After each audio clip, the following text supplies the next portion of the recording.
नमस्कार, मी राधाकिशन यादव. आपल्या बहुविकास सेंद्रिय शेतीमध्ये आपण या ठिकाणी थांबलेले आहात आणि या ठिकाणी आपण जे पाहतात या ठिकाणी या हौदामध्ये आपण अझोला याची वाढ केलेली आहे.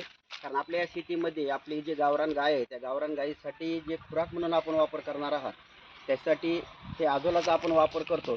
थोडासा आपला इथं कडधान्याचा भुस्सा आणि अझोला हे थोड्या प्रमाणात त्या गाईला दिले जात आहे.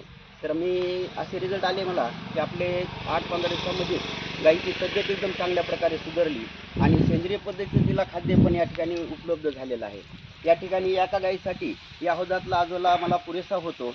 तर आणि काल माझ्या शेतकऱ्यांना अशी विनंती सांगतो की आपण बी अशा प्रकारे जर अझोला जर आपण वापर केला तर एकतर आपल्या गाईच्या दुधाचा म्हशीच्या दुधाचा फॅट वाढेल आणि आपल्याला आर्थिक उत्पन्नामध्ये निश्चितच वाढ होईल.